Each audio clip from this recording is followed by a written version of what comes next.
As always, we want you to make sure that you comport with the video etiquette. And I know so far you guys have been doing great, so I don't have any problem thus far. All right, I don't have any problem thus far. So we will take it like that.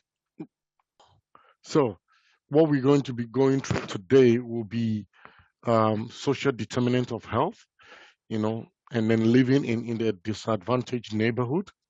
Is it bad for your health? And that is a video that we're going to watch. We will discuss it, and then we are going to also define what is health disparity in itself. Then the unnatural causes. Um, is inequality making us sick? All right, that's something that we are going to be talking about, and then reducing health disparity. All right, and then exercise that we will do at the end, and then we will wrap up. Okay, are we all following? Good.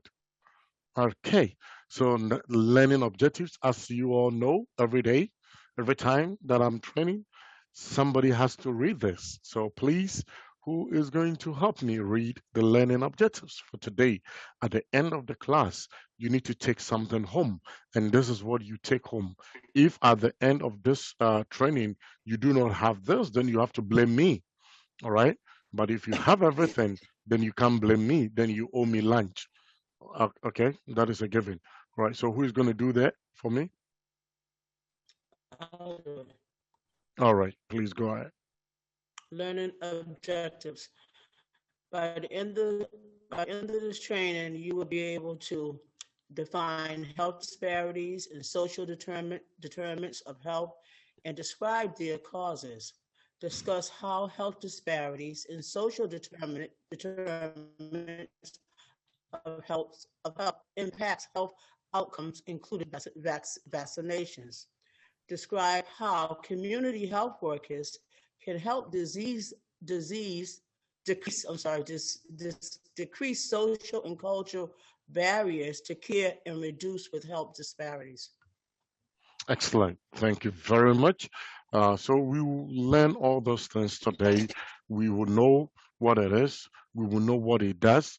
We will also get to know how to eliminate it. And then if it's even at all affecting our lives so much in the communities that we live, the people that we interact with, are they part of this?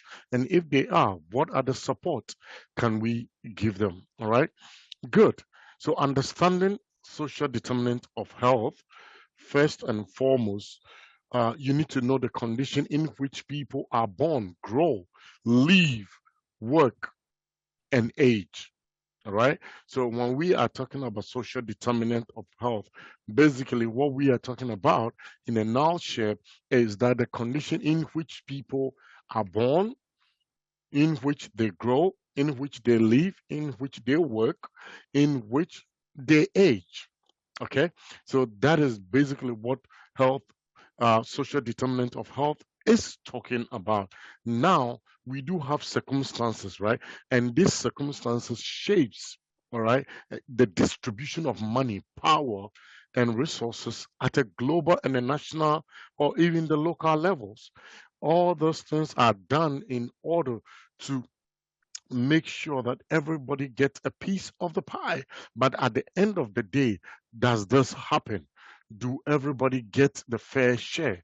That is what social determinant of health is all about. Okay, so mostly responsible for health inequalities, the unfair and the avoidable differences in health status seen within and between countries. This is what the World Health Organization is saying is the definition for health disparity. Okay, so if you are here and you don't know this, you can take a picture of this or you can write it down that the World Health Organization is saying that the definition is the unfair and the avoidable differences in health status seen within and between countries. That is social determinants of health, where you can go to other countries where they have access to healthcare, just like that, and you can go to other countries they don't even have a hospital. They can drive to 100 miles and there is nothing there for them. That is what we're talking about, right? Okay, is the unfair and avoidable. Okay, when even in the United States, you can drive just a little bit from Massachusetts and you enter into Canada and everybody have free health care. Good is when you drive to Massachusetts, you have that. But when you drive out of Massachusetts to just your neighboring state, sorry, of Connecticut, they do not have the free health care. Right. So those are some of the things that we are talking about. It's avoidable and it's unfair as well. Okay. So which of the following can impact someone's health outcome? It's a question to everybody in the house who can answer them for me. Which of the following can impact someone's health? So please, if you do have the answer, you can put it in the chat room. I say all of the above. All right. Daphne, that's Daphne, right? No, Yes, Gwen. all of the above. Gwen, I said it. Gwen too. Oh, Gwen also all the above. And then who else? All right, Mildred. I still would say all of the above. Okay, so I'm confused. Is that Adrian or that's Mildred? That was Adrian. I'm at a doctor's appointment with my client, so I'm not on camera, but it's Adrian. Oh, okay, okay, all right. Also, Mildred was talking, but it was muted, so I couldn't hear. I said it's geographic location because sometimes some places lack water and stuff like that. Hmm. Yep.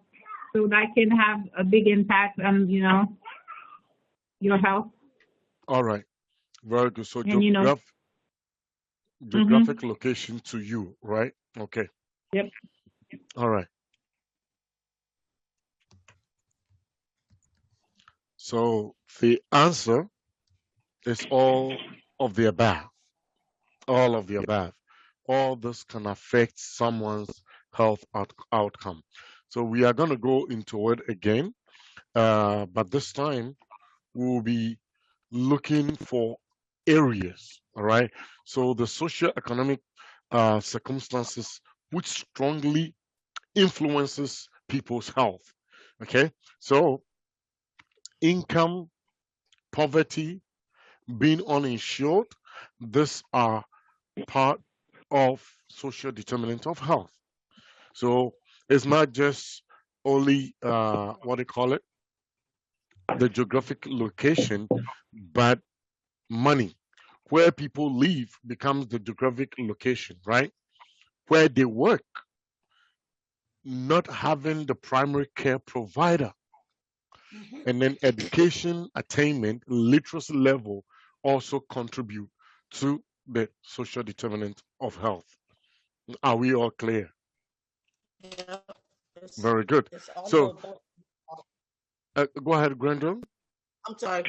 No, I was just saying all of them are considered health disparities. All of them. Very good. Very good. Excellent. So now we know this, and if we know it, then what I always tell people is you need to look in your neighborhood, you need to look in your community, you need to look to see what is going on and what can be done. All right. So in this case, it says that decreasing socioeconomic circumstances increase the likelihood of mortality, which is a risk of death, morbidity, which is risk of illness and injury, and then unhealthy behaviors. It reduces access to healthcare, and then poor quality of health. Okay, so social determinant of health, decreasing the socioeconomic circumstances increases the likelihood of. All right, so this is what is happening in most of our areas. Why are we bringing this to you? Why are you being trained on this? Since you're going to be out there helping people out, you need to have the fact. You need to have the all this information at your disposal, so that when you are helping somebody, you know that you are helping them to the fullest, for them to move away from one situation to the other. Is this clear? Yes. Excellent. It's retrieving information.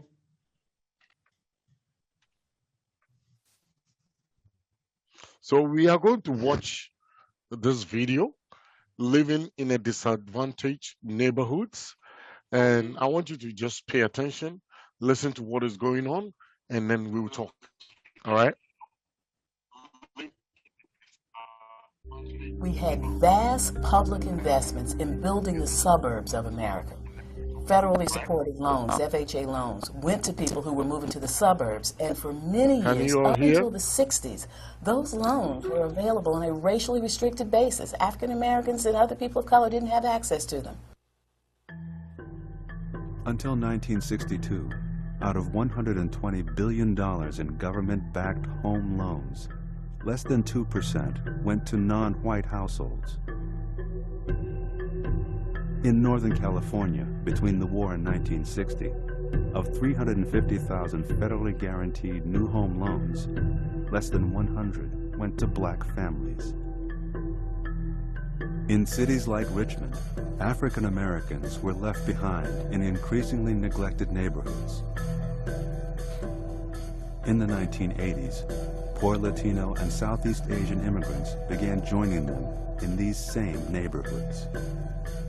Once the community starts to go downhill, nobody wants to actually invest in the community, so the banks don't want to come in and the shops don't want to come in. Then you don't have a commercial base, you don't have the community taxes that can then feed back into the schools. Now you don't have good schools, so families don't want to move into the community if they don't have to, because you don't have good schools, and you get a sort of vicious cycle of everybody who can will leave the community. This isn't something that happens overnight, and it isn't the fault of the people who live there. The people who live in low-income, disinvested communities did not do this to themselves. 20 years before his heart attack, Guy tried to move his family out of Richmond, but 11 months later, they had to move back. I can't find my job up there, and she can't find her job up there. And moved back, my older son, hang around with the wrong group and then use some kind of drug. I just don't know what to do. I try to help him. I try to straighten him out. Spend a lot of money, owe people a lot of money. That's what in my mind all the time, such worry, just worry. When I'm going to pay up all of this and how I'm going to do it.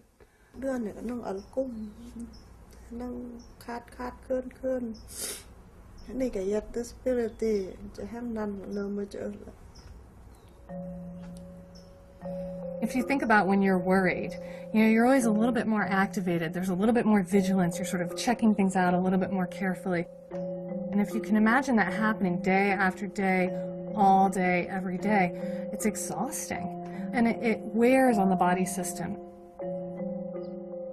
When stress is chronic, when we're endlessly worried about our bills, our job, our children's safety, the body pumps out cortisol and adrenaline.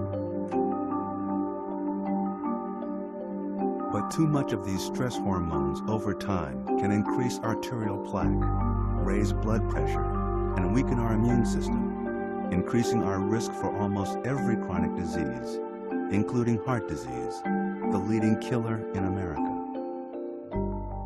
We've done studies that have shown that living in disadvantaged neighborhoods is related to an increased risk. There's about 50 to 80% increase in risk of developing heart disease. And this has been replicated in other studies. All right.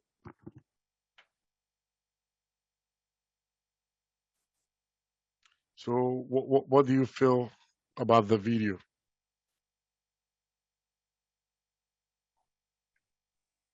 Sad. Sad, right? Yes, it's sad, but some of the stuff unfortunately still happens today. And why do you think it's sad?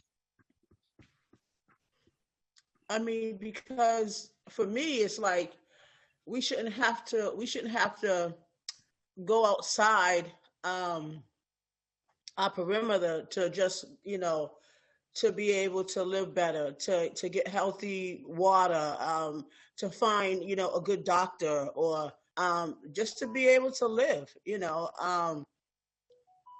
I mean, why should I have to go to Newton or Brockton, where it's cheaper to try to buy a house as opposed to going to Newton or somewhere to buy a house? Why is it so hard for us to be able to do that, to be homeowners, to be able to have a better life and live better? I mean, it's still happening. I mean, you look at people with credit who's trying to build their credit. It's hard for them. It's really hard for them to. You can't get credit unless you have credit. I don't Hmm. understand that concept, but that's just the way it is. So it's hard. It's hard for people who want to try to do better for themselves, but under that umbrella, it's depressing, and it makes it hard for people to wanna. They get discouraged. So yeah. Excellent. Excellent. Thank you very much, Gwen, for that. All right. So there are some questions on the board, and I see all of us can read it. Is there anybody who want to tackle one of them? How could this knowledge impact how you think about the healthcare needs of people from low income, depressed neighborhoods? Or is this something you have observed did the video cause you to think differently about why neighborhoods decline? And I think Gwen spoke about this. Anybody else? It's pretty. I mean, it's going back to what I just said. It's pretty much what we see every day. Like let's use Mass and Cast for example. Mayor Wu tried to get. There were so many complaints about the homeless down there. And the drug activity and so forth.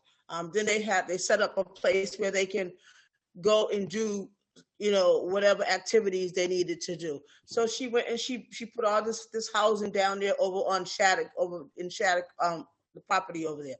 But because sometimes the mentality of people living a certain way, look at what's happening. They're back down there again.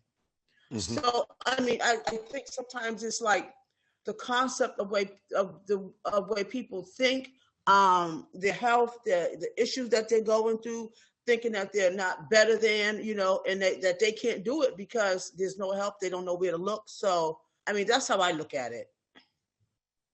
Excellent. Excellent. Thank you so much. All right. Anybody else?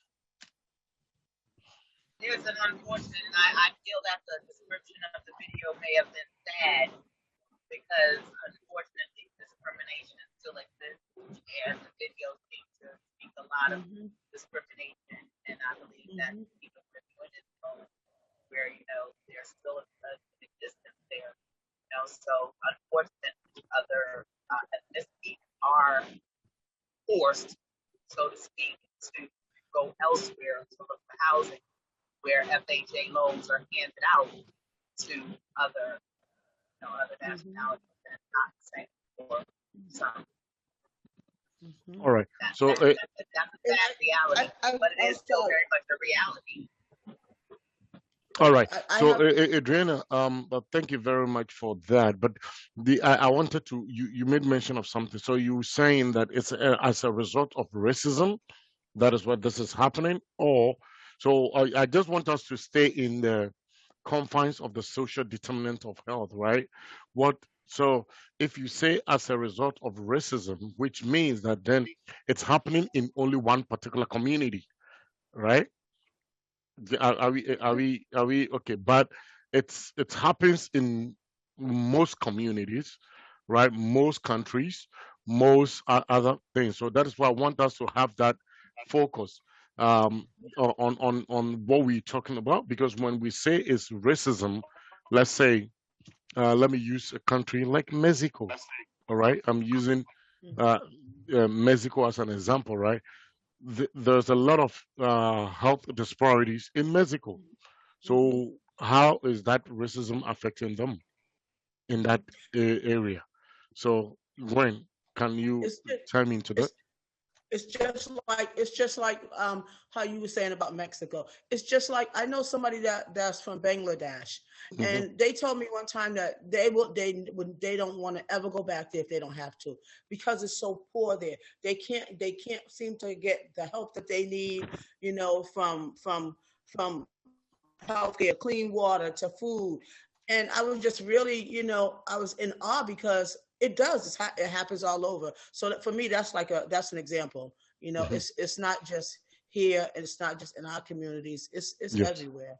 Excellent. It's everywhere. Excellent. So that is the mindset that I want us to have, whilst we're doing this job. So it's not just only about race, but we have to know that the location itself matters. Mhm, What people do, the work they do, all those things mhm, matters when it comes to health disparity. Um, let's say you are working in a factory, the neighboring cities, we are excreting a lot of waste, toxic, into the river for them. And nobody is checking that, nobody is doing it. But because we are working in the factory and we're making our money, we don't care. Do you mhm. understand? So that also becomes a health disparity. And those Right. down the stream, they might be very affluent, they might be very good, and they might be not even in the racial class that we think that Mhm, they might be discriminated, but they are being affected because a company is living close by them. All right. So those are some of the things that I want us to also look at. All right. Not saying that race and all those things are not important, but I want us to have a broader mindset when it comes to health disparity, because it goes beyond even race and all that. That is why World Health Organization is saying that um um the avoidable, all right, something that could be avoidable by everybody, but nobody is avoiding it. We are making it, and it's affecting us. So it's what humans are bringing onto humans that we can do our best to stay away from. Are we good? Yes, but that's also a reason why it's important for us to continue to do the work and raise our voice. Very good. That's it's so important that we raise our voice, because of issues like this, and it starts from it starts from just one person, from you, me, Daphne, Adrian, Mildred. It starts from all of us, by us Excellent. raising our voices, going out, talking about the vaccine, and researching the resources that we can use to offer to people in our community. It starts from all of us. So I mean, Yes. it plays a big factor. Thank you very much for that. Thank you very, very much for that. Because And I just and that want is to clarify, I did not say racism, I said discrimination. Discrimination Yeah. does cover a full Right. spectrum of okay. race. Right. Discrimination is not only black, white, blue, or yellow. Right. Hmm. Right. Discrimination is community based. Very So good. Right. it does cover us all Right. to raise our voices. Stop Right. Excellent. that. Excellent. Right. Thank you very much for that. We could see that based on the social locations or social interest, there are certain things Mm-hmm. that are discriminated from multiple people to Mm-hmm. other people, and that is, you hit that right there. Thank you very much for the clarification. Excellent. All right. So Can I what? just, I know we have to move forward, right? I know we have to move forward, but I just want to make one more example. This is so true. It's Hmm. like how Daphne, I mean, how Adrian was just saying about discrimination and Hmm. in the communities that we live in, and like Dorchester, Roxbury, Mattapan. These are mostly people that are black, brown, and people, right? And people are minorities. So they think that we live a certain way. So what the example that I'm using is that my daughter goes to Salem State, right? So Hmm. she sent me. She was complaining about. She's in the room with three other young ladies, and they're white American, and she was complaining to me about how her roommate, she's in a suite with 4 young ladies, but her roommate keeps the room dirty. Like, she sent me pictures with banana peelings on the floor, trash all over the place. Yes. So she had dirty dishes, laying around. She sent me about like 7 pictures. So my daughter is that soft-spoken person, and I have to tell her all the time, you have to speak up. You have to speak up. You can't live like that. She says she seemed like she's getting sick from being there. So what I did, me being me, because of that voice that I have, I called Salem State and I reported it. And I sent the lady. The lady said to me, "Well, you know what? We can send you." I said, "Can I send you the pictures?" She said, "No, you don't have to do that because we're going to have a student cleanup." I said, "No." I said, "I need to send you the pictures because if you let students know that you're going to come and check their room, then of course they're going to clean it up." I said, "Absolutely not." So I forwarded her the pictures. My daughter's been trying to get out of that room for the longest. But what Adrian was saying about discrimination, not playing the race card, but because of the communities that we live in, I told my daughter, you know what? If it was you doing that, being a woman of color, and I'm sorry, if it was you doing that, being a woman of color, and they reported you, you'd probably be out of there just like that.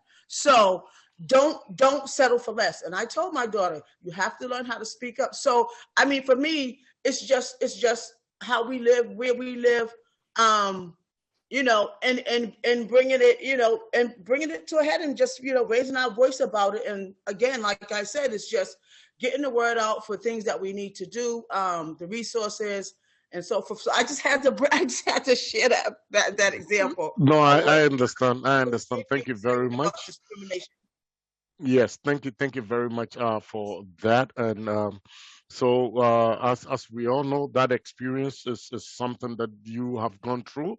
So it's resonate with you, and the understanding might be different to other people as well. Some people, not that they are even dirty, not that that is who they are. It's just that maybe they didn't have anybody. They had somebody cleaning after them all the time in their homes. Mom was doing it, dad was doing it, so they didn't have to do it. So living out of the home and then going out becomes a little difficult for them to kind of comprehend. So those are also challenges that some people go through as well. All right. So health disparities. Who can read what is on the board for us? This is coming from NIH.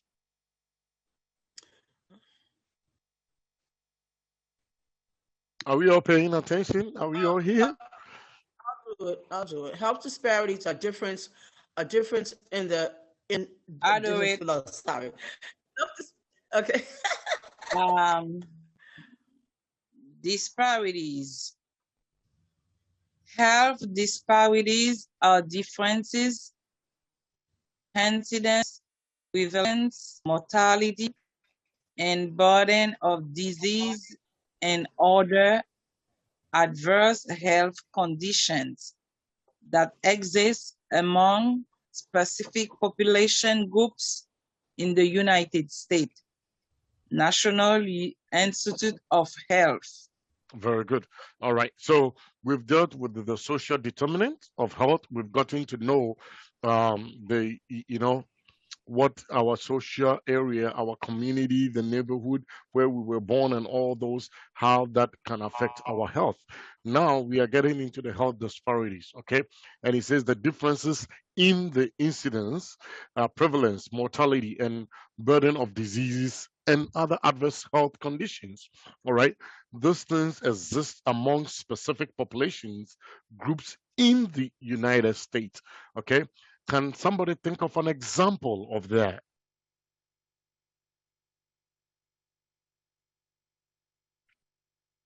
Can somebody think of an example of that? I apologize, Xavier, I did not hear the question.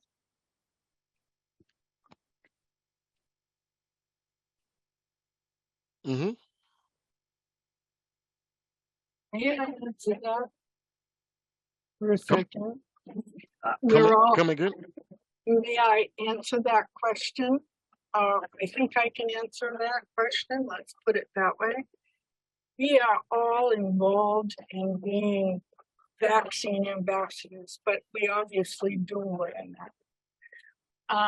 And the incidents of deaths have been with minority population for COVID-19. And part of that may in fact be because of their fear. I'm not saying that that doesn't exist, but it also may come in the fact that we learned a lot during the pandemic that people don't have such things as computers or the internet or know where to go to get that vaccine or have anyone they feel comfortable with speaking to them about the really bad about the vaccines. And this is, you can read it anywhere as the statistics for COVID deaths in the country. That's my take on it. Thank you very much, Ms. Ruth. That is good. That is good. All right. So we could see that in minority neighborhoods, the rate at which the vaccines were taken is very low, and many are the examples that Ruth just mentioned. Some people were scared. Some did not have information, and based on history, people felt like, no, I ain't gonna do it. Not me. Nope. I don't want it. I'll not be somebody's test subject, but rather they were trying to help other people. But based on fear, based on what people have been through, that determined what they wanted to do. And last time I was teaching another group about this, and I was telling them somebody who vowed not to get the vaccine went out there, came back home, and because of him, all his parents are gone. The parents are dead because of his decision not to get the vaccine. The parents are gone because he was infected, but because he's a young guy who is a little stronger and the parents have comorbidities, they are gone because he is too strong in the family that when he said he would not do it, everybody followed him. Yeah, we ain't gonna do it. We ain't gonna do it. We ain't gonna do it.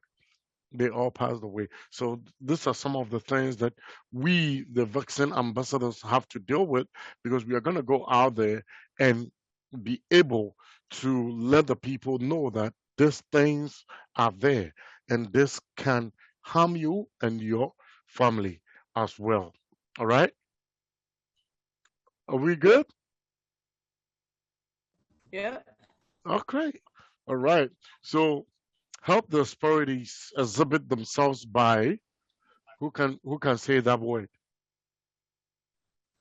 What was it again? Is on the slide.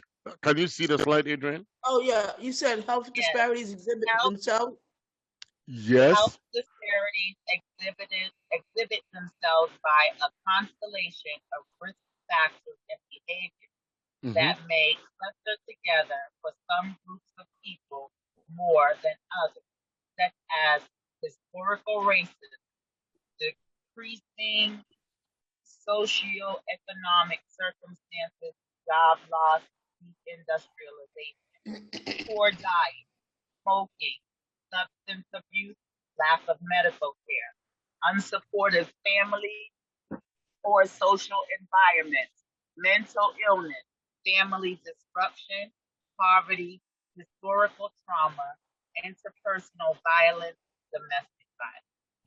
Excellent. Thank you very much, Adriana. That is great. Okay. So now we know.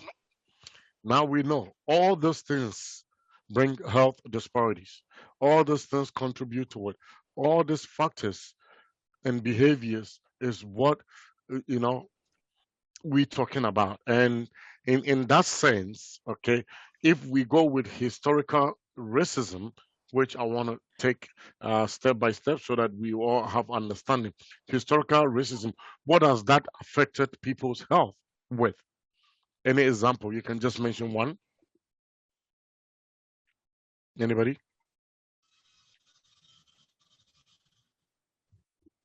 I'm just looking. Homelessness. The first one. Homelessness speaks to historical racism. Yes, Adrian.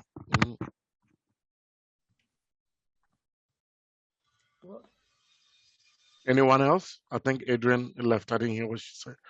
Anybody else? I don't know what the question was. No, no. The question is that we are going to break these things down. So I'm asking, Oh, yeah. So when we talk about well, historical racism, what sort of health disparity does it bring to mind? Anything that you know, certain diseases, something that comes in mind? Yeah. um,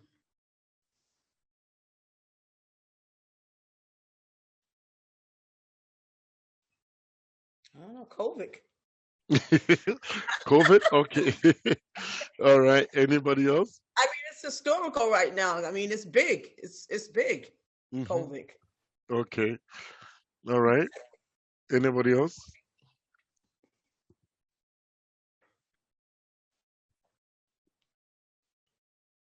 I mean, there's been a disease. There's been diseases and stuff around for years. And my thing is that, when I was coming up, we had polio, the mumps, the measles, all that kind of stuff. All those are historical, a part of this historical racism thing. It's protecting ourselves by these certain diseases and all the stuff that comes, within our planet that we live in. But it's up to us Okay. having to take care of Yeah. ourselves. So thank you very much, Gwen. So with polio, um, which community was affected and how did they feel? It's what the question is going for, right? So historical racism based on polio. Then you explain how that made you feel. Well, polio was a big thing when it first started, Hmm. and you had to be vaccinated. The same thing with the mumps and the measles, but polio was like a big thing. There was one place that it was like really bad at. I can't remember, but Hmm. it was a big thing. And I know when I was coming up, I had to be vaccinated from that, and they didn't give us. They gave us the vaccination, where you still have the mark on your arm and stuff. So, and we used to have to get it like every so often, Okay. to keep ourselves protected from being sick. Okay. Excellent. So now when we go to the second one, decreasing socioeconomic circumstances, job loss, deindustrialization, how does that also affect health disparity?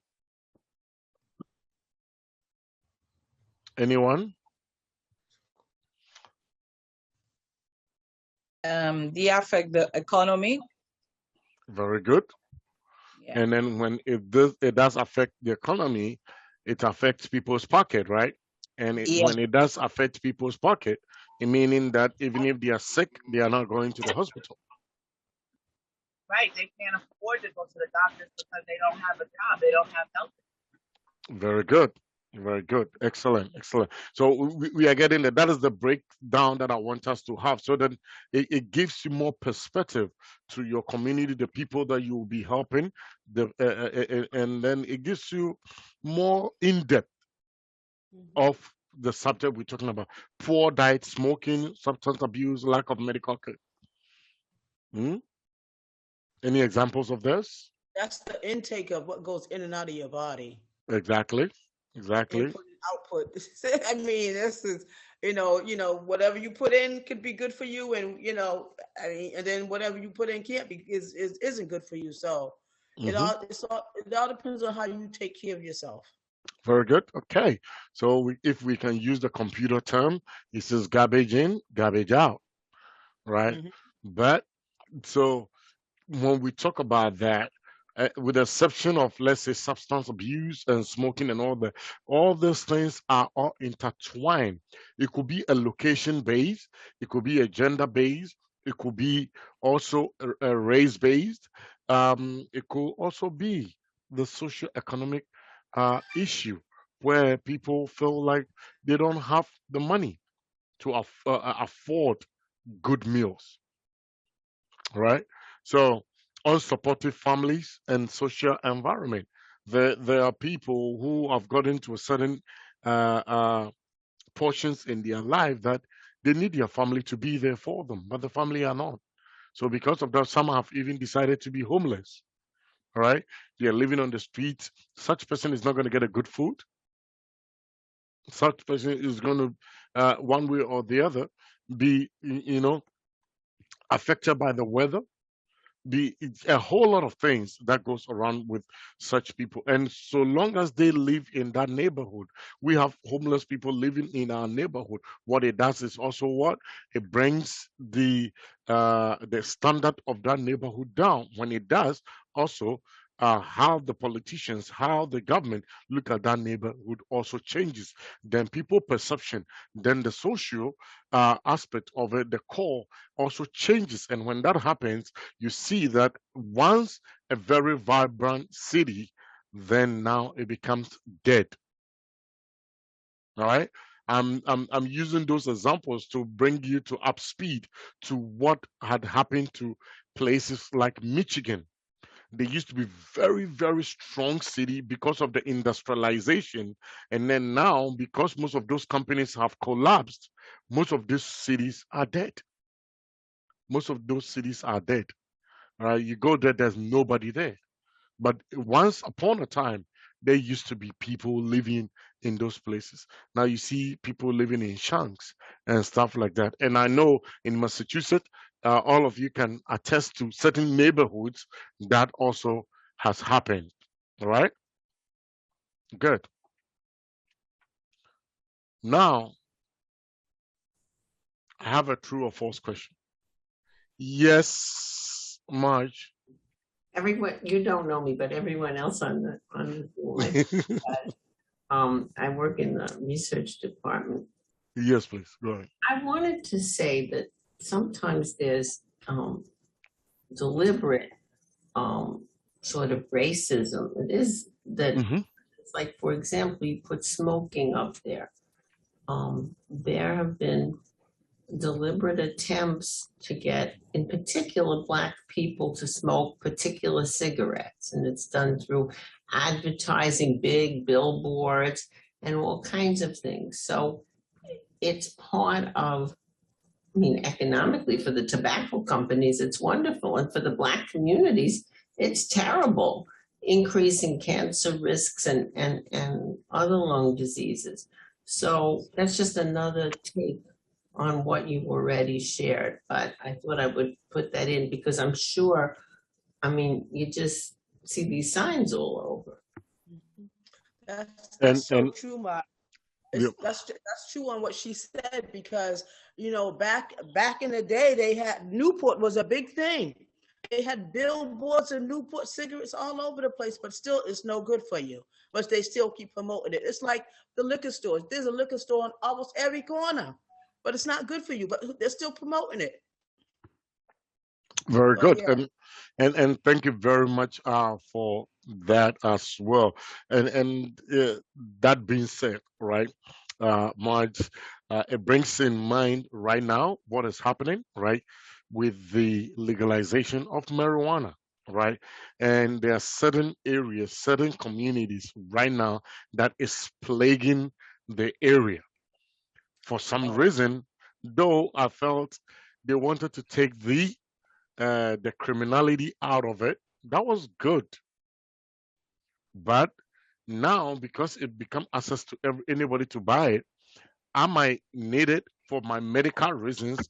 I go buy it, and a friend who does not need it for that becomes addicted to it. Yeah, but you know what?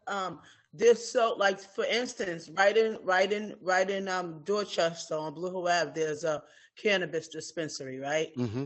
And you know, it's just like, you know, like you said, my son used to get arrested all the time for selling marijuana, you know, but now it's legal, right? But you have people, and I'm talking about white people who come from across East Cupcake just to come into our neighborhoods to buy it. Why are they not selling in those neighborhoods? Because in some, I bet you can't find one in Newton. because the people stand up so that is what Marge is saying. They stand up for what they believe in. Very they, good. They have those meetings and they say we ain't gonna have it in Newton, and they're not gonna have it in Newton. And that's what we have to start learning how to do. We have to build our community back up. Yes, yes. And we need to speak up. Very good. I mean, ambassadors, vaccine ambassadors to helping people get the resources that they need. Excellent, excellent. Thank you very much, Gwen, for that. So I brought that up to as an addition to what Marge said, because there's this systematic things that people do unconsciously, and sometimes we are not oblivious to what we don't know. All right. So the one of the trainings that I did with you guys last time, when we look at some of the videos where we're talking about equal fair share, all right, where certain neighborhoods are being targeted with certain foods, certain bodegas, street corner shops, and most of those are fast food. So if you only see fast food in your neighborhood all the time, fast food is what you are going to eat. But if I see ShopRite or a big, what do you call it, grocery stores, I can go in there, get myself vegetable, go home and cook, and all those things. Then I'm going to be eating better. All right. Then we go to the economic aspect of it. If I'm working 9 to 5 and I'm getting the best minimum wage that I'm supposed to get, I'll be able to feed myself.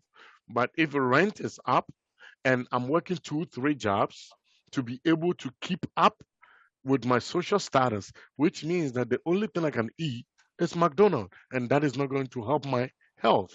So these things are very, very out there, and thank you all for your contributions. It's been awesome, and I think we're learning.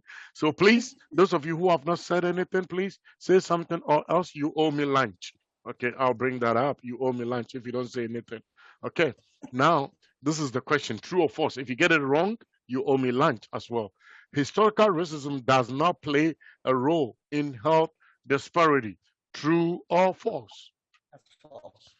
Everybody have to answer this question. So, Medred, I can't see you anymore. I see the sink. Okay, all right. Okay. Who is going first? Everybody need to answer. Either true or false. That's false for Gwen. Okay. True. True, Adrian. Adrian is saying true. Okay. Oh no, that is Mildred. Sorry, Mildred is saying true. Okay. Who else? Daphne, Adrian. False. False, Daphne. Okay, Adrian. Yeah.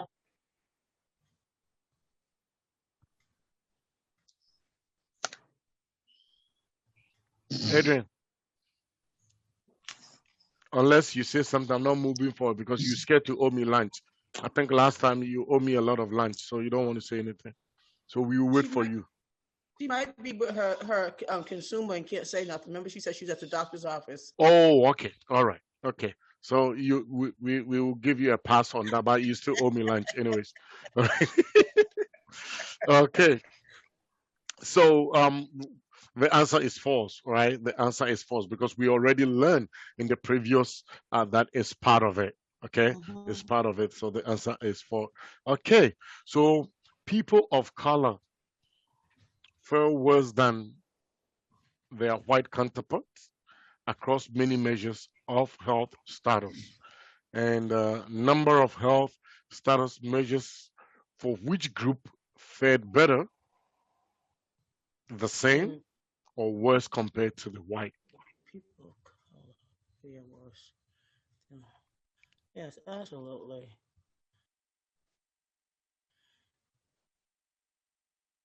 Are you okay? Yeah. Good. So you could see from that statistics that it's not good. Do you want us to answer the question? Oh no. I'm just a little bit, emotional when I see the data. Yeah, that's why I'm a little bit quiet on it. Yeah. Okay. Look at the Asian, that's like, wow. Yeah.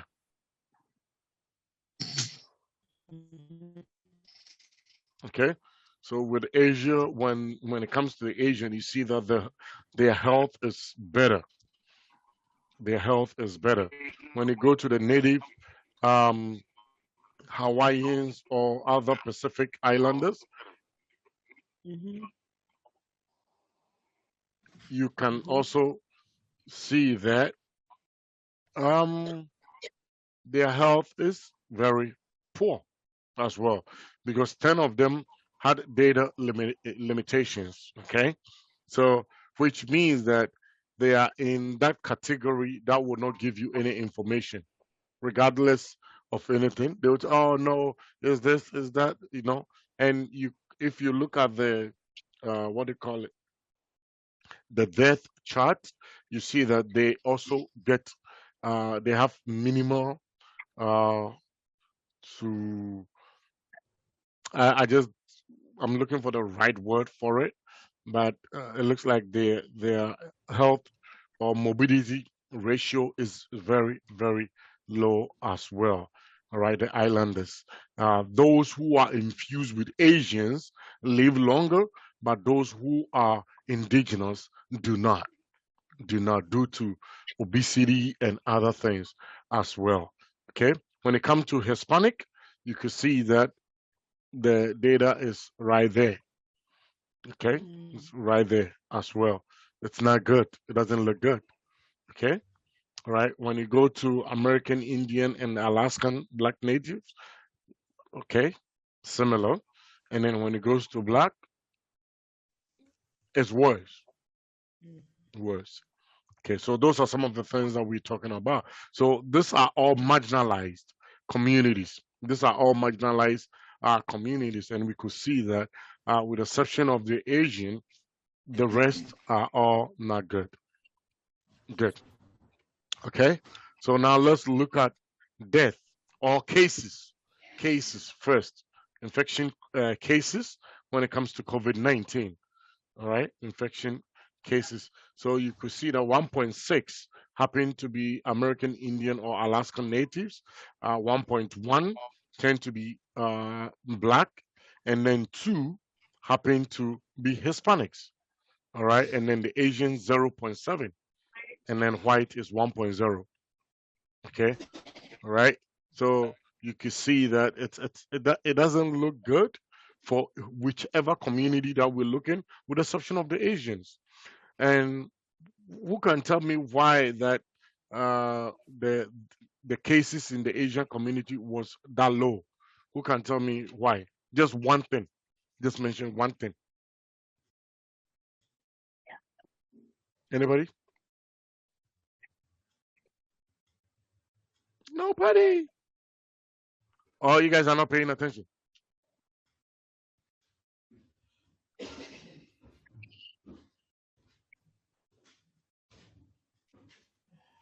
So the question is that I'm going to ask the question again.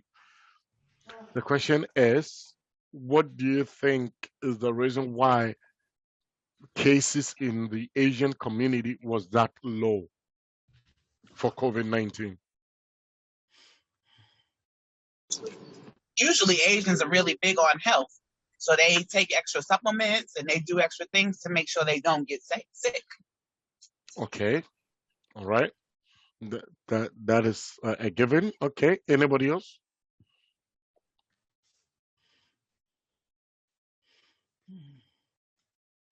What one thing was a major reason for the Asian community having less cases?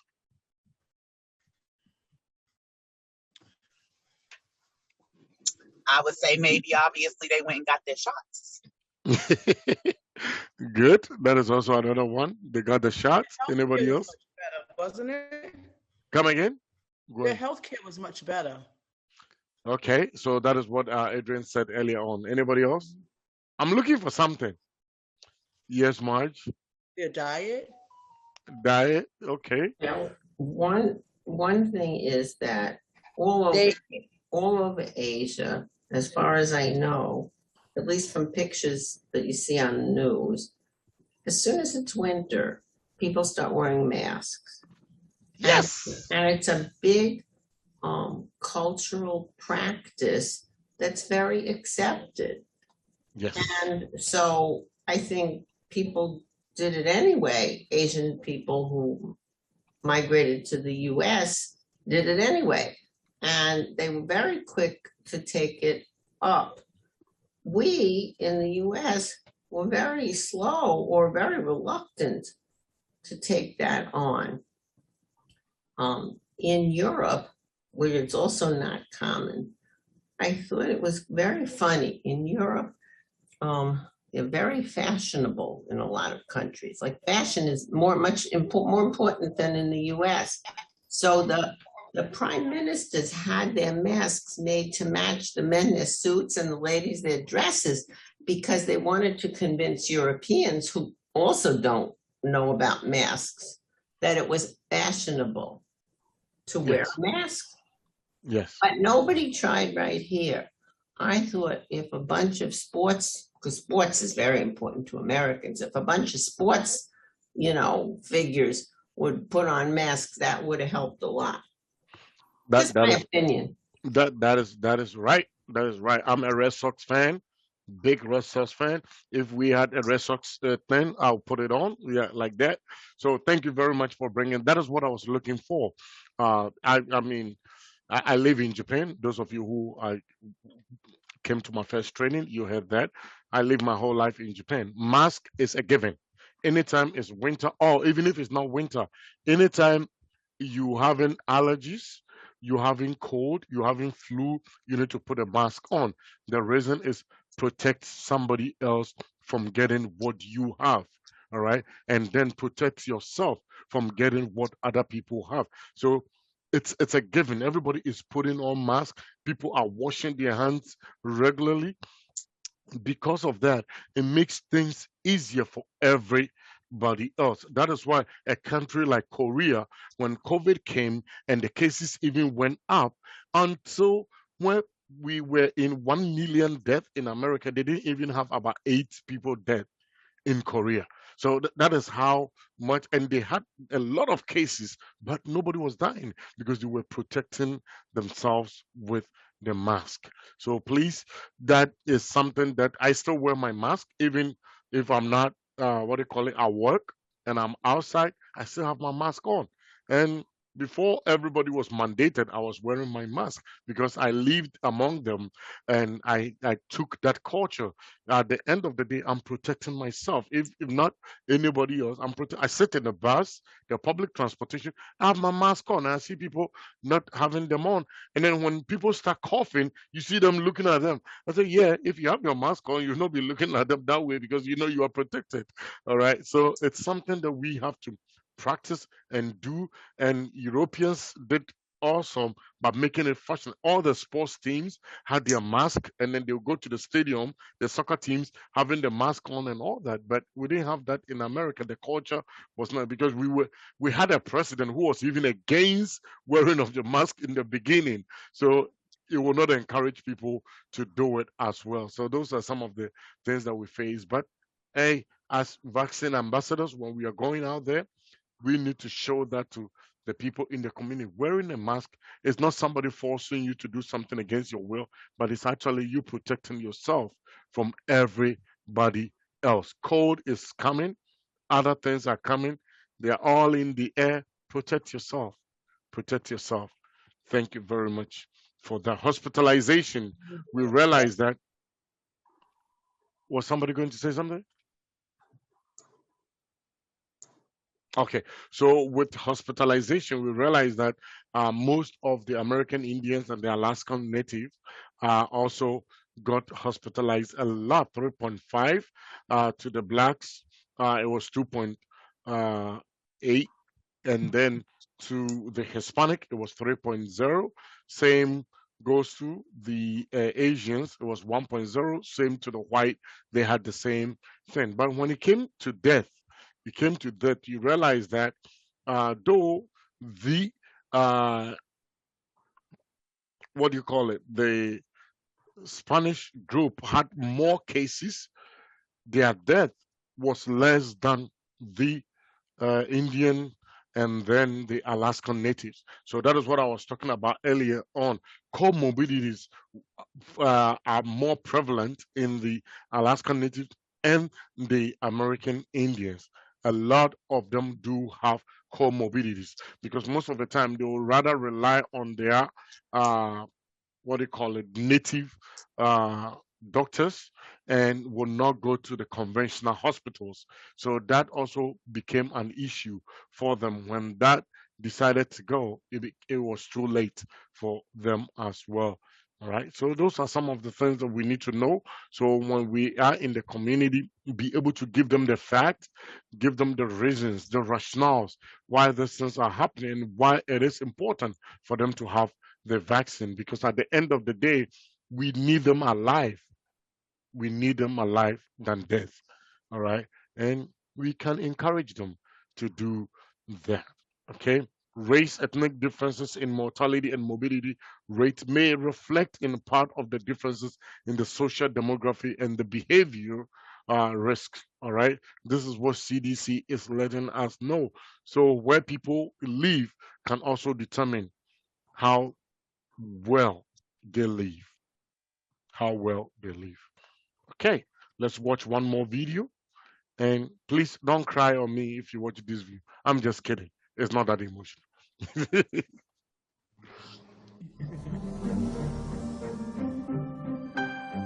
There's one view of us as biological creatures that we are determined by our genes, that what we see in our biology is somehow innately us because of who we were born to be. What that misses is that we grow up and develop. We grow up as children, we grow up as adults and continue. We interact constantly with the world in which we are engaged. That's the way in which our biology actually happens. We carry our history in our bodies. How could we not?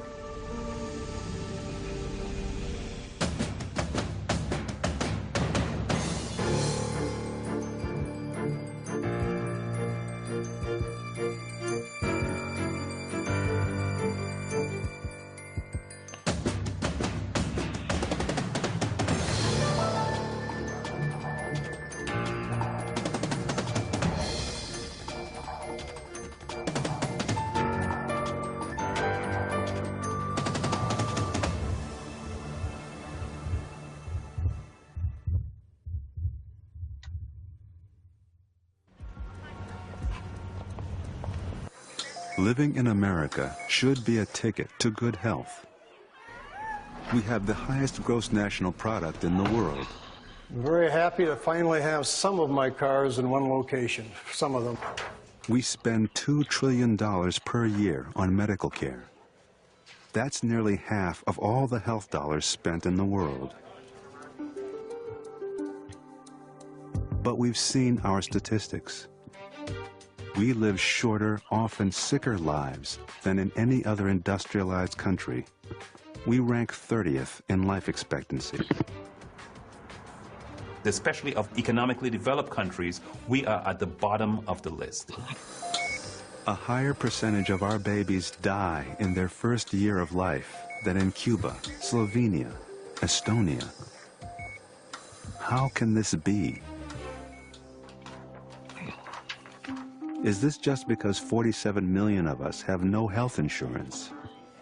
Healthcare can deal with the diseases and illnesses, but a lack of healthcare is not the cause of illness and disease. It is like saying, since aspirin cures a fever, that the lack of aspirin must be the cause of the fever. Or is it mostly because of our American diet and personal health behaviors? Those behaviors themselves, in part, determined by economic status. And so our ability to avoid smoking and eat a healthy diet depends, in turn, on our access to income, education, and what we call the social determinants of health. But wouldn't our genes trump social determinants of health? Among twins who lived together until age 18, who basically grew up in the same households, so had at least a relatively similar exposure. If they diverged later in life, if one became professional and the other was working class, they ended up with different health status as adults. This is among identical twins. Written into our bodies is a lifetime of experience, shaped by social conditions and policies that can determine who will be sicker, who will die sooner. There are ways in which our society is organized that are bad for our health. And there's no doubt that we could reconfigure ourselves in ways that would benefit our health. There are huge inequalities in the society. All this wealth is maldistributed. Pet food, ice for the pets' water. And I think that's in part why the US as a whole has relatively poor health amongst the rich countries, and why even the better off people are suffering. And we think that that is not inevitable. Unnatural Causes. Is inequality making us sick? Coming to PBS 2008.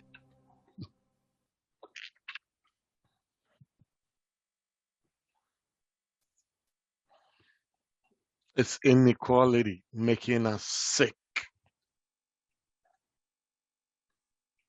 What example of inequality did you see in this video?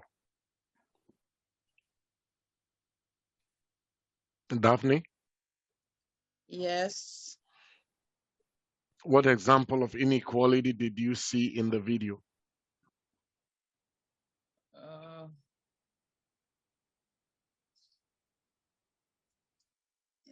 Inequality. So, seeing people suffer at this level is not good to see, because we are humans suffer for things that we are entitled to or shouldn't. It's breaking. Okay, all right. I've seen people of all different shapes and sizes. Yeah. Okay. All right. So how does inequality affect health? On the way you live, your healthy habits, your determines your healthy habits, your bad habits, and that's what I meant when I said I've seen people of all shapes and sizes. Okay. It all depends on how you take care of yourself. I mean, it goes back to what we said earlier: your health, the smoking, the drinking, the smoking cigarettes. So I think that's, I don't know. Drug too. Very good.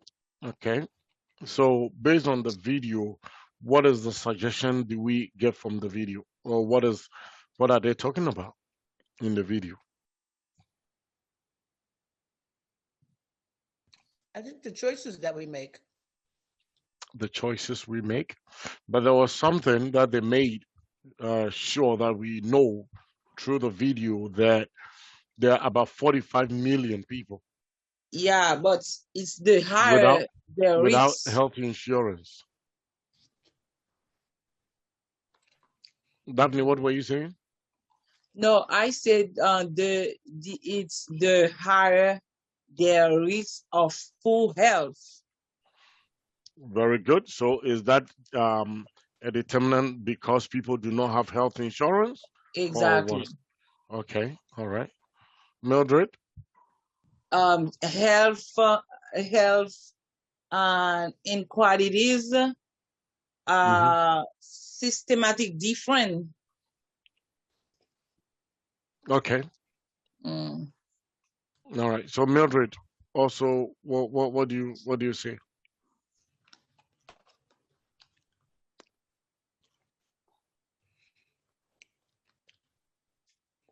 I feel like not having a shortage of doctors in certain neighborhoods because of lack of schools and stuff like that is it does affect our health. Okay. Okay. Not having good primary doctors around can also affect our health. All right. So the takeout from the video was to give you well yes, Marge, please go ahead. Yes. Well, this video it said 2008. So it was right before the Affordable Care Act or Obamacare came in. And so that condition has not totally gone away, but has improved greatly, that more Americans have health insurance. But the film also suggests that there are other reasons. And some of, just like what Mildred just said, that people are shortchanged, I'd say, in minority and some other like rural poor areas also, where they don't have as good a health care or as much as they need. And they also maybe don't have as much good food that they can actually go out and buy. Like if all the good supermarkets are miles and miles away, that's a deterrent. It's hard to do, especially if you're working hard. Yeah. And if your supermarket or your grocery has a couple of crummy little vegetables, that's not very good for your health, however much you want to be healthier. So in that way, I say those were examples of inequality. And it doesn't depend on, it depends somewhat on whatever genes you have, but not entirely. And it depends somewhat on your own actions, but not entirely. You could really want to cook healthy vegetables, but there are none around. Yeah. Thank you very much for that, Marge. That is great. Okay. So this gives us a different perspective on how we see inequality in itself. And one example that the video gave us was two twins, identical twins, living and growing up together in their home. But when they are fully grown up, and one tends to be in the corporate world, and one tends to be doing regular jobs, you see their health is going to be affected drastically. Because the one that, let's say, they become a lawyer and they are working in Boston, downtown Boston, or working for Patriot organization, who travel all over the place, goes in limousines, in private jets, and other, their health is going to be very important to them. But the one that works in the regular, let's say, they works in the, I'm trying to find something that is not that bad.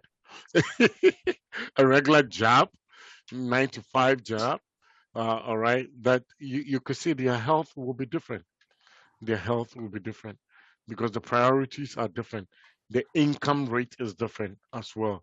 And that is what they were trying to bring to our attention as well in the video. Thank you very much, Marge, for enlightening, and then Mildred and all those who spoke. Excellent.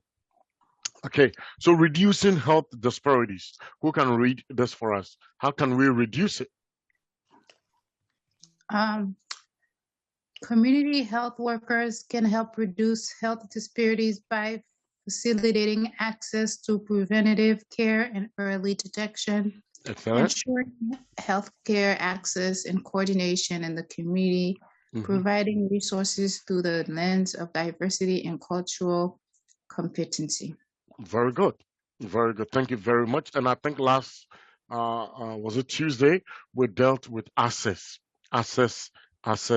access. This is very important. You are the ambassadors, and if you are ambassador, you need to know all this, where access are. When you find somebody who they are in need, make sure you point them to the right place. Give them those information so that they can get access to all those things. You might be shocked that your neighbor does not even know where they take the vaccine. You might be shocked because their mind is closed on it. They are only in their own shell. They are tunnel minded. They do not know where to go to get certain information. But you, as an ambassador, will have that privilege.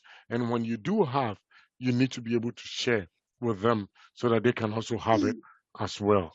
All right? Good. Small group exercise. Can we have to decrease disparity? Okay, on the screen, can we all read it?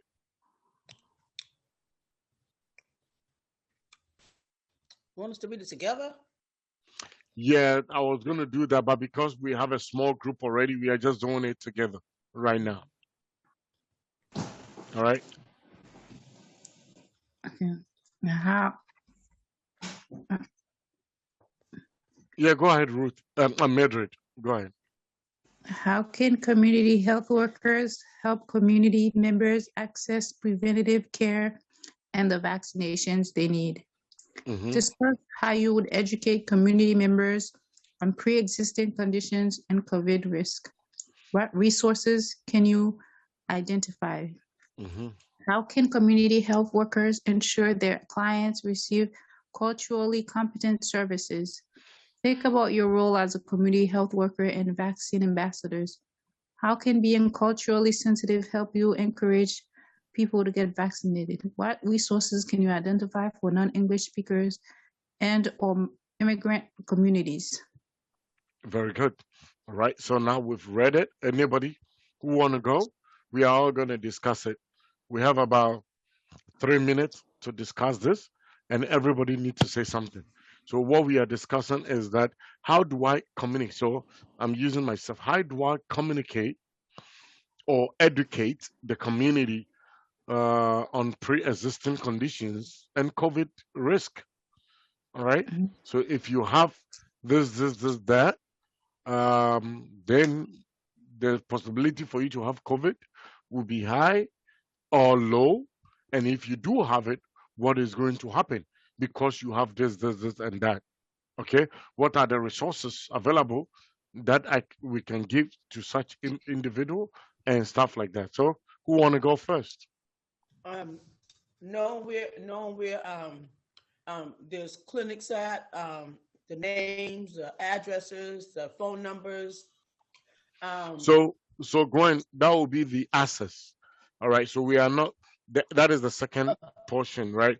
So the first portion is how do you educate somebody with a pre-existing condition?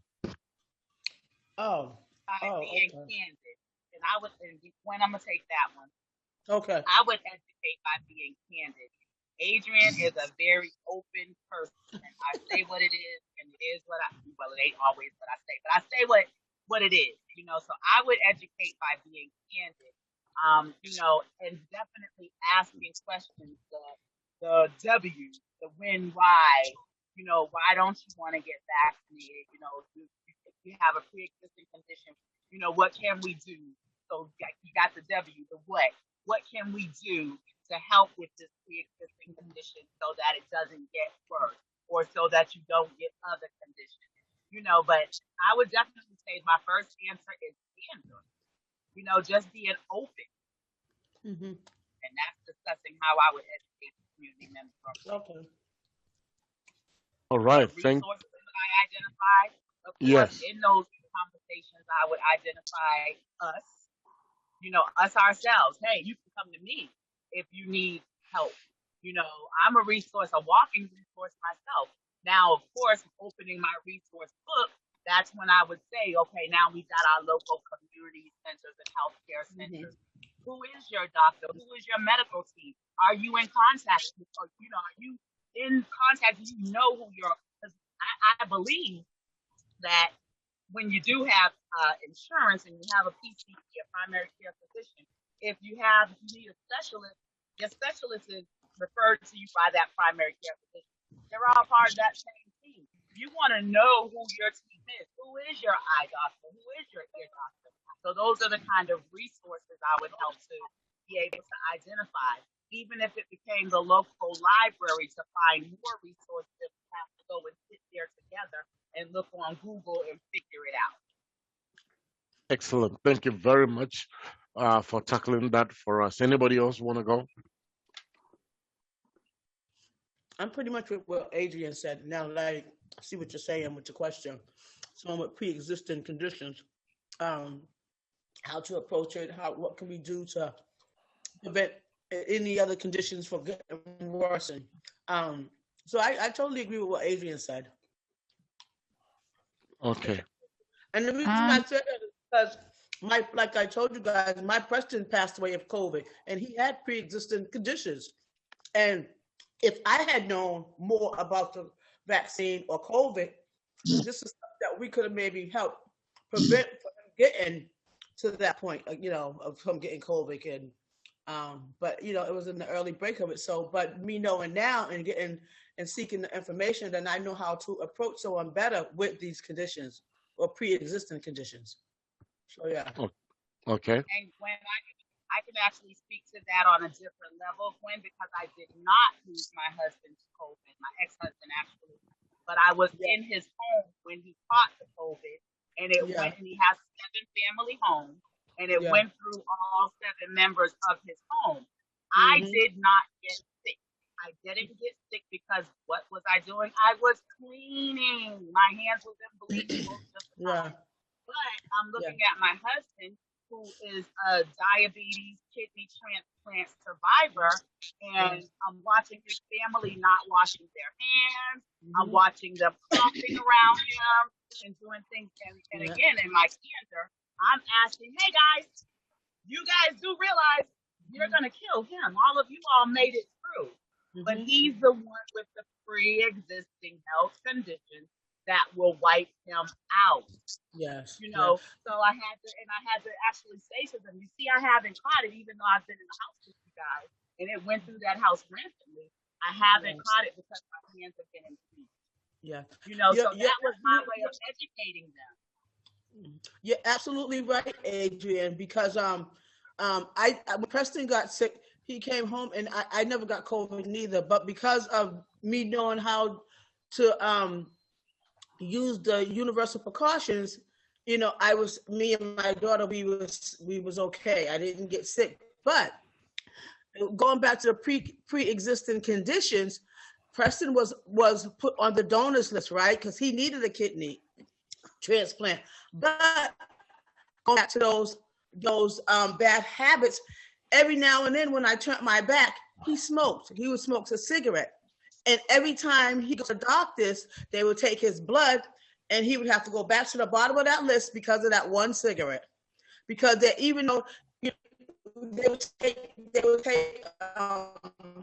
his blood, and find in his blood that he smoked cigarettes. So those are some of the pre-existing conditions that he was going through to prevent it. I think if you have old age. So yeah. If you have old age, that's a pre-existing condition to COVID-19. Well, he did. Preston had like 2 major heart attacks. I had a machine here that I would have to press, like I think once a month it was, to send to Boston Medical. He was doing dialysis 3 days out of the week. So those were pre-existing conditions already that he had, medical conditions, and COVID just contributed to it. Okay. All right.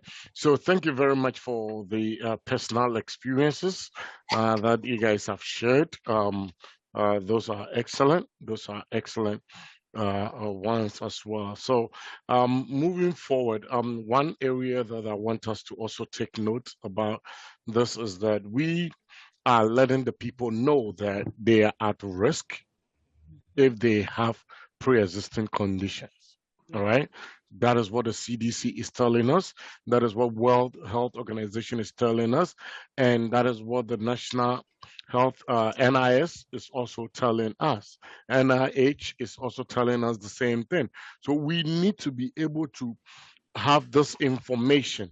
What if somebody have diabetes? If somebody have, what do you call it, kidney issues? Why did they become a risk to COVID?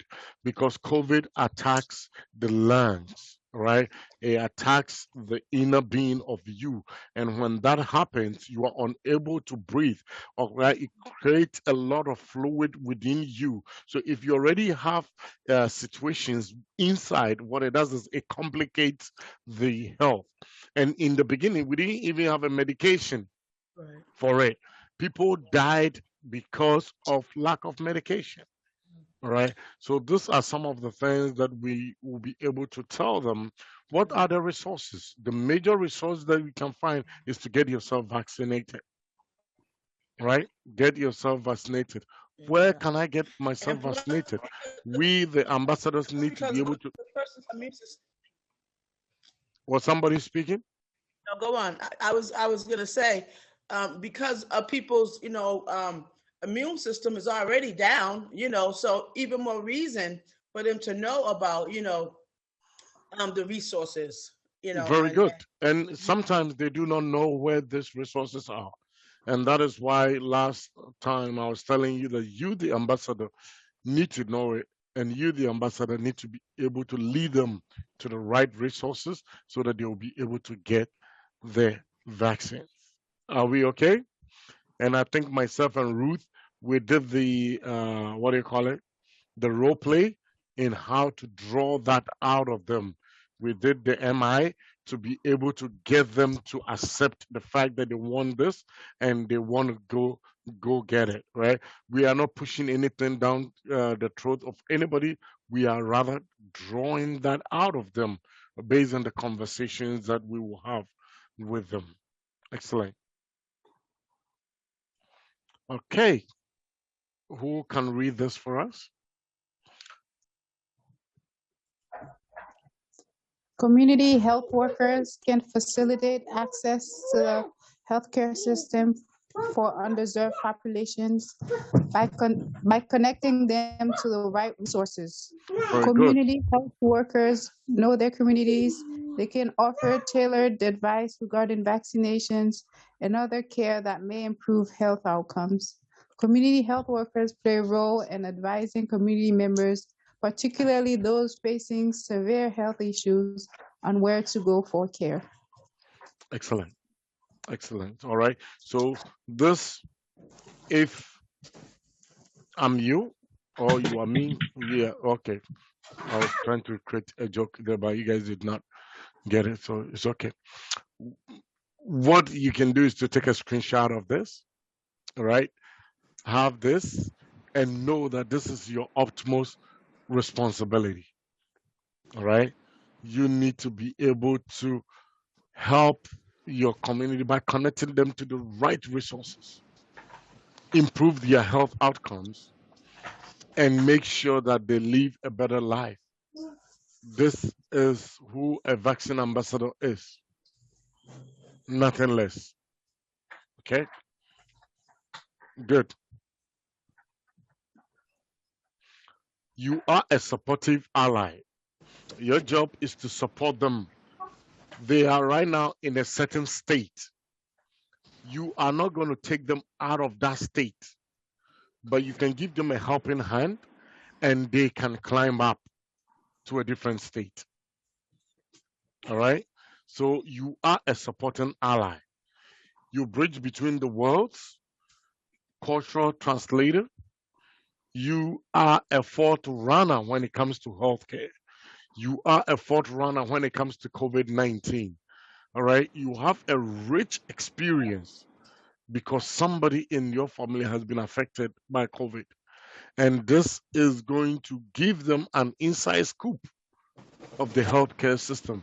Maybe they don't even know that they can go anywhere and get vaccine. They are thinking about their pocket. If I go, they're going to charge me. I ain't going to do it. But maybe it's just free, but they just don't know. It is you to empower them. It is you to be their advocate. It is you to point them to the right place at the right time.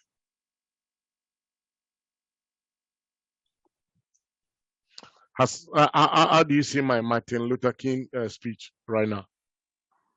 Was it good? I'm trying to get you guys. Today I'm not hearing from Daphne at all. Yes. She said yes. Okay. So lesson learned from all this: health disparity, social determinants of health. Who can read this for us? Me. Yes, Daphne, please go ahead. Social determinant of health are conditions in which people are born, grow, live, work, and age that have an impact of health outcomes. Very good. So, Daphne, and the rest of the class, did we all understood this portion of it? Say that one more time. Did we all, through the presentation today, did we get this social determinant of health, that it is the condition in which people are born, grow, live, work, age, and have an impact on their health care or health outcomes? Did we get that? Yeah. That's true. Very good. All right. Yeah. Next.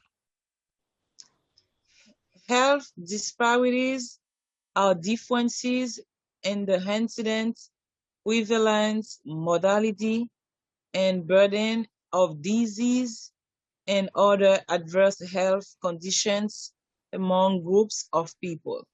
Very good. And my question again, did we all get this today? Yeah. Yes. Absolutely. Excellent. All right. Please go ahead.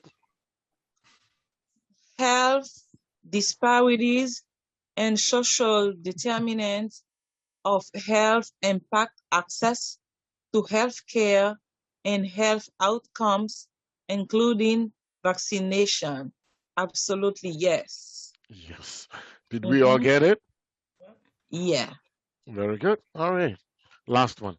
The last one, community health workers can help decrease the social and cultural barriers to healthcare, thereby helping to reduce health disparities and undeserved community. Absolutely. Improving access, the high quality education. That's right.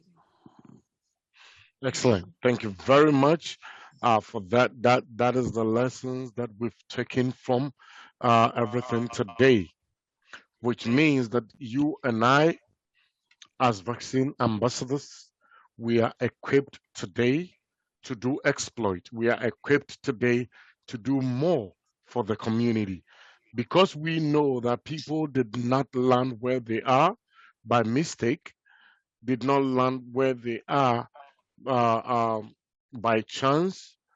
We have the upper hand to be able to help them, give them that helping hand, so that they will be able to climb out of the situations that they've gotten themselves in.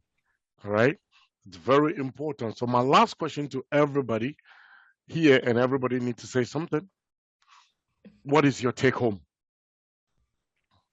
What is your take home?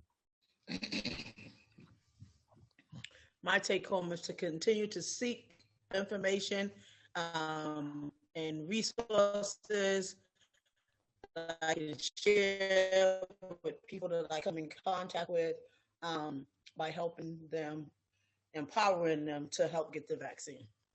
Very good. Mildred? My takeaway from this lesson, we're not trying to force anything down, the people that we're talking to. We're not forcing anything down their throats, but we're like guiding them to make the right decision to get vaccinated. To seek out resources in the community. To make sure they're up to date on on their vaccines, and talking to their doctors and stuff like that. Very good. Thank you. Daphne? Yeah. So it's for the higher education, childhood, parental,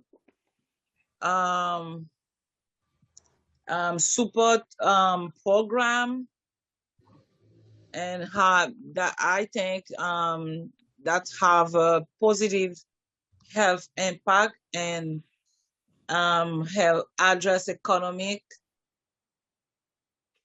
like that. Okay. Okay. Thank you very much. Adrian?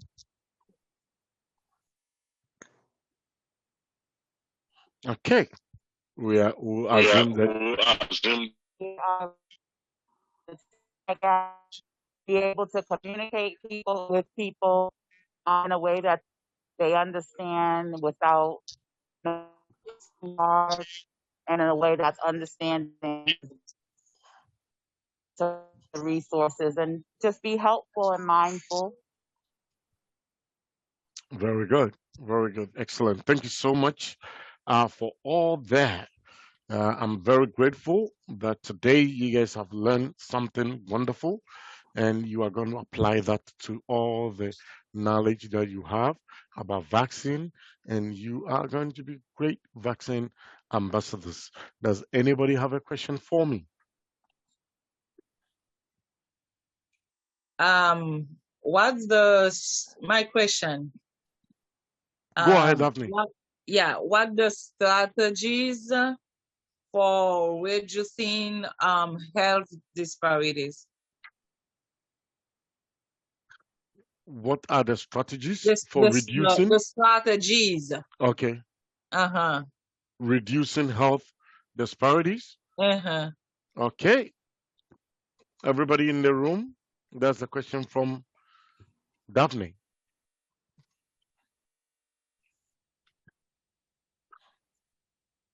Anybody want to help? How can we prevent? By sharing. Oh, she's asking us to answer the question.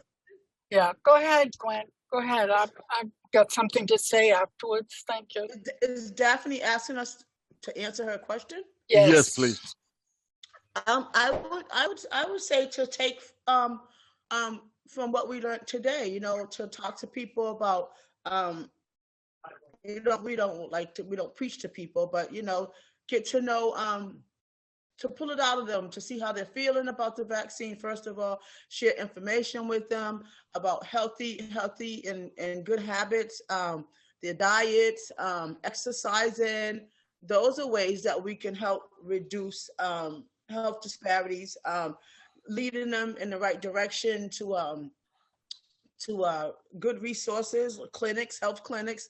Even if it's not just for the vaccine, but just for a regular flu shot or something. So I would think that way is helping reduce health disparities, I think.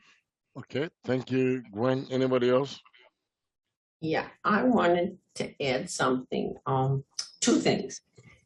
One of the ways is to increase the number of people who you're in contact with, and we will be having a session in a few weeks with someone who I have worked with in the past, who's a genius outreach worker. His name is Rebbe Kiles, and he will be coming to speak with you on Zoom about outreach. But the other thing I was thinking, as that wonderful question is being asked, is some of what you're doing now, there are things to go beyond what you're doing now. You don't have to be doing right now, but to be thinking about as you make contacts in the community and try to enlist the support of people with influence in the community. That is ministers, politicians, informal community leaders, businesses, others who can help push all these things in the right direction. Find out if there's no good supermarket and an empty storefront and someone's interested in putting a supermarket in. Find out how you can support that effort rather than just, and get other people to do so rather than just stand on the side. Maybe people have been going to the same grocery store for years, but if that grocery store has been selling less and less healthy food over the years, well, maybe it's time for some competition. So if there's a program where you can bring, before you get the supermarket, bring in farmers markets. I don't know how common they are in Boston, but there's been a big effort in some places to make these available, even in neighborhoods where typically there aren't good fruits and vegetables, but it's good for local farmers, and people can use their SNAP credits at those places. They're specifically made so that you don't have to, have additional cash. It's included in what a person is entitled to anyway. So Excellent. there are many efforts that can be made that are on the community level, not just on the personal level, which I'm sure you are all doing, and I am sure you are all doing very well. Very good.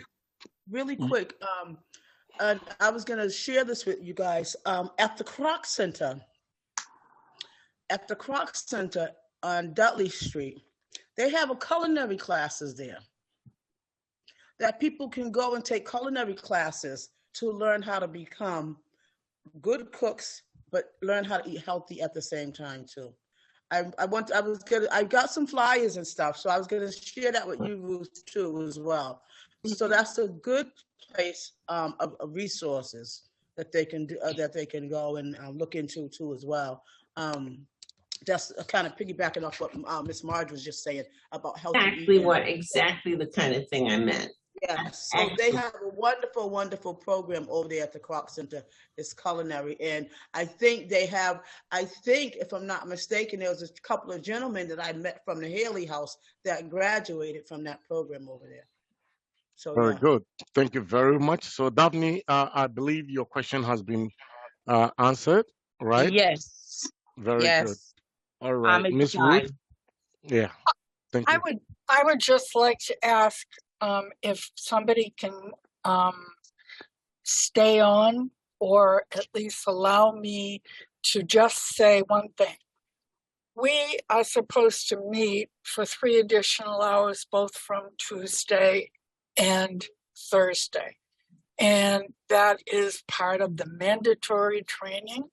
So I was hoping that maybe all of you could figure out a time and a day that it would work better, but also to take everything you learned this week and bring it to the table, because brainstorming is much better than having to sit and listen to someone else. And I would make you do a lot of some research work and stuff, so that we can consider this the rest of the training, because we have to do it. Okay, so and if anybody has any ideas, send them to me, but we could meet at some point. Thank you. You said something about Friday, Ruth? That's a Yeah, meeting. that's what you say. We're gonna meet on Friday morning. Well, we didn't get the time yet because I sent everything out to you. I said that I was free between 9 and 5 next Friday, the 14th. Okay. Because my boss would like to meet all of you. She has been out from having had back surgery. She is due back in next week. Okay. And she's never met anyone.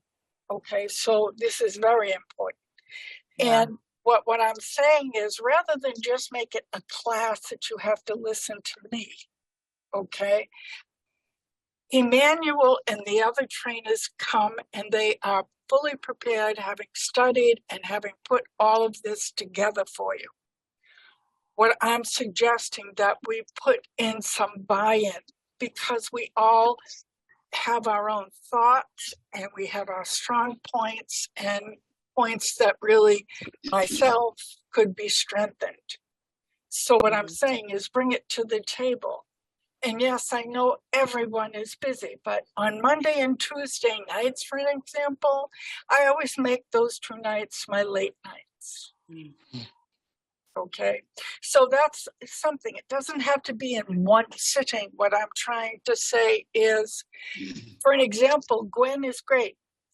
In this regard, she's great about everything. But what I'm saying, as far as a vaccine ambassador, she knows what's going on in the neighborhood. She is always the one telling us where to go, what event is going to be coming up.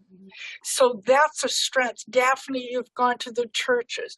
All of us have strengths. Every single one of us has. But you know, go ahead. No, go ahead. But that's because, you know, I advocate. I like to advocate, and I like to get to know people in the community. My kids tell me I talk too much, but that's okay. But I get to know people by that way. But being is a big plus. So if I didn't know about the Poor People's Campaign, or if I wasn't a part of that organization, some of the stuff I wouldn't be able to share. But and I'm glad I can share. But I you know, I find myself involved in a lot of stuff. Some of the women that I met at the at Open Streets, I talked to 2 of them yesterday. Hopefully, Daphne, you'll see 2 of them tonight on the Zoom that we're going to be on. So I got a lot of information from one of this one young lady. I can't wait to hear her speak. She's so powerful. And then the girl from her name is Ashley from the Girl Scouts. So we're trying to figure out how we can collaborate with that too. So I think it's a part of just getting involved and being in the right place. And I agree. And I think that, you know, Mildred is comparatively new. Mildred hasn't really been with us that long. And I think that it's important that we pull Mildred into the whole cohesive groups, because she, you know, she maybe, and me also, you know, need a little bit more help with, well, how do I go about even beginning a conversation? That's what I'm saying. It's sharing all of our strengths together. It's not just one person who knows stuff. I sent Mildred, I sent you my phone number. Did you see it?